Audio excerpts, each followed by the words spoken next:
Bismillah, Assalamualaikum warahmatullahi wabarakatuh. Di video kali ini kita lanjut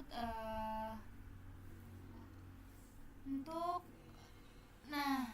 video kali ini kita akan membahas tentang PHP. Kita masuk Basic for Beginner Series. Kemudian apa itu PHP? PHP adalah Hypertext Preprocessor atau bahasa pemrograman server side.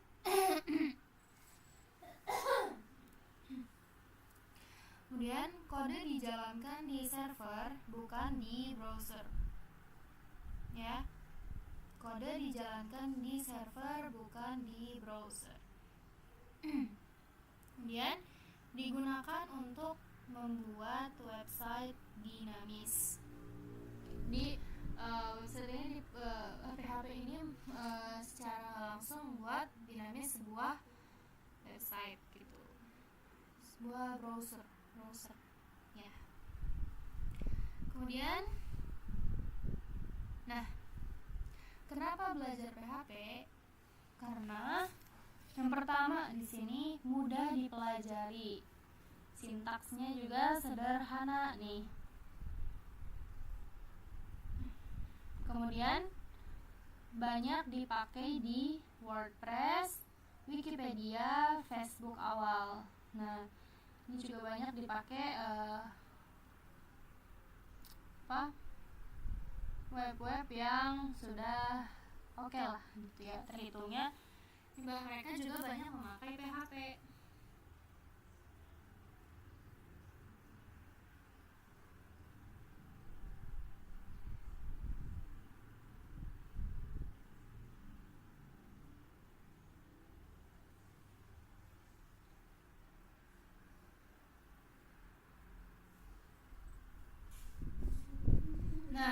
Kemudian di sini ada gratis dan open source. Bisa terhubung dengan database. Jadi PHP ini aku juga belum belajar, tapi di sini dari web yang aku tanya, di sini bisa terhubung dengan database.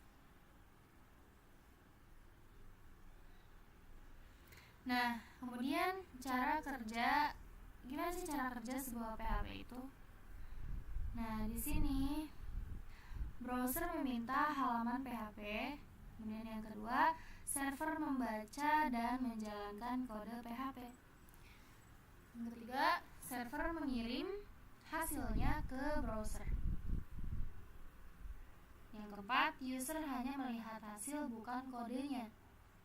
Jadi PHP ini sebenarnya aku juga belum terlalu paham, tapi di sini aku tangkap PHP itu ya itu tadi, user yang melihat hasilnya, bukan kodenya gitu. Jadi kita banyak melihat hasil gitu. Jadi kita kodenya kita cek sekali, kalau berhasil gitu. Melihat hasil, bukan kodenya. Kemudian persiapan untuk memulai project PHP, apa aja yang kita harus punya atau kita install. Pertama di sini kita bisa install yang namanya XAMPP atau Laragon atau MAMP. Kemudian nanti setelah kita menginstal XAMPP, kita bisa download. Kalau kita mau memakai MSQL, bisa MSQL-nya sama Apache-nya di start atau diaktifin. Seperti ini contohnya, sebentar ya. XAMPP.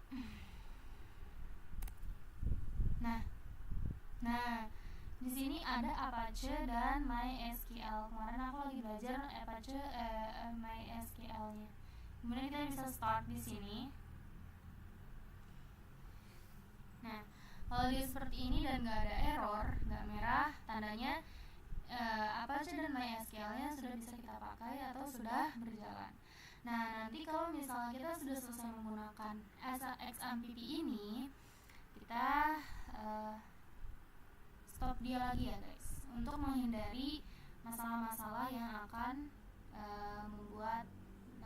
susah untuk di start atau error ya, karena kelamaan nyala. Nah, kemudian apa saja? Ini kita lanjutin.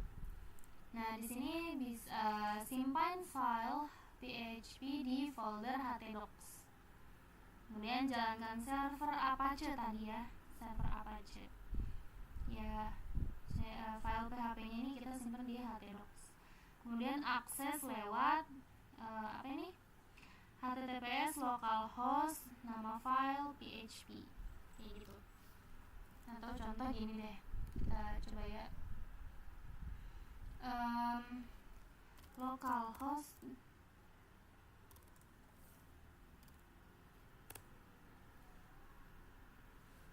nah, ini nggak akan keluar kalau misalnya xampp VS Code nggak berjalan.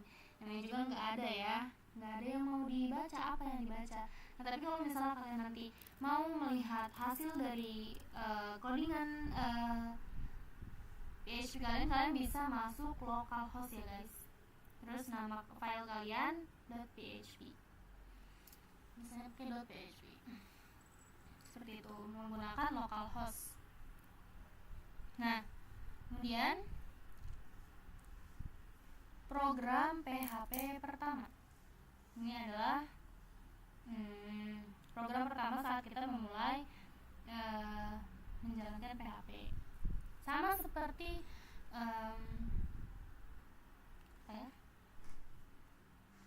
HTML juga semua ya, harus dibungkus dulu dalam PHP seperti itu. Kemudian digunakan untuk membuka atau menutup kode PHP.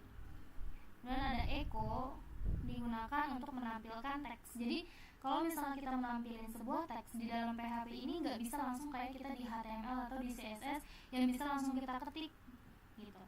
Nah, tapi kalau di PHP ini dia harus menggunakan echo, kemudian kita pakai string, baru dia akan muncul teks tersebut, teks yang mau kita tampilin.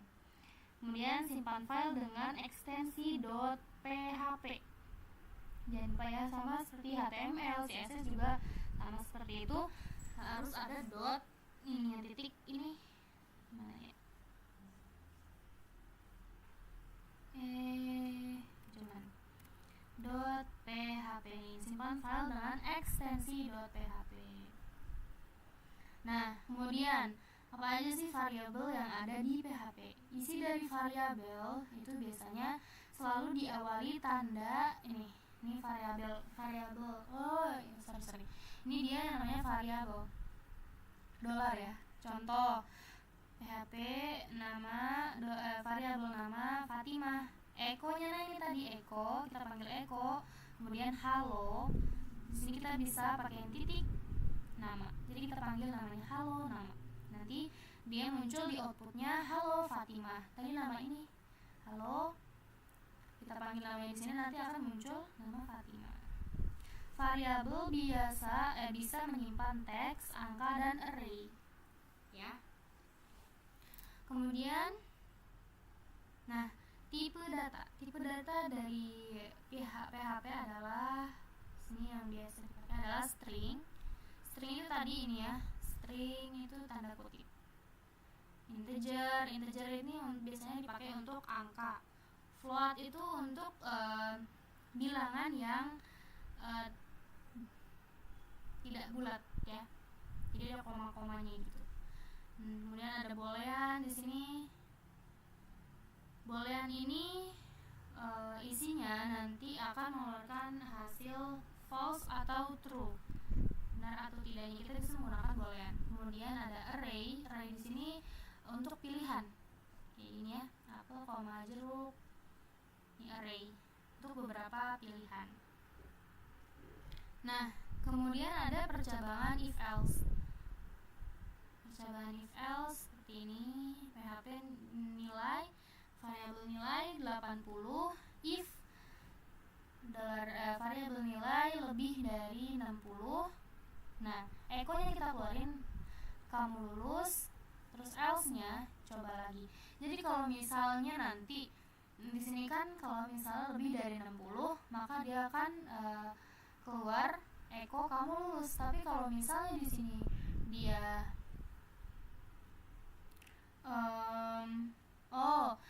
Variabel nilai lebih dari 60.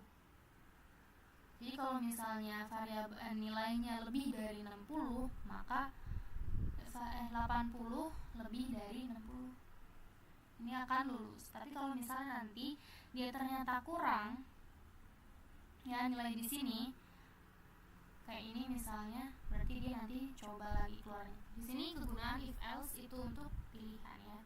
Else ini di sini dibawa nanti buat pilihan. Kemudian ini nih penjelasannya, mengecek kondisi tertentu berguna untuk membuat keputusan di program. Oke, mungkin sekian video penjelasan tentang PHP untuk pemula ya. Mungkin sekian dari saya, kurang lebihnya mohon maaf. Wassalamualaikum warahmatullahi wabarakatuh.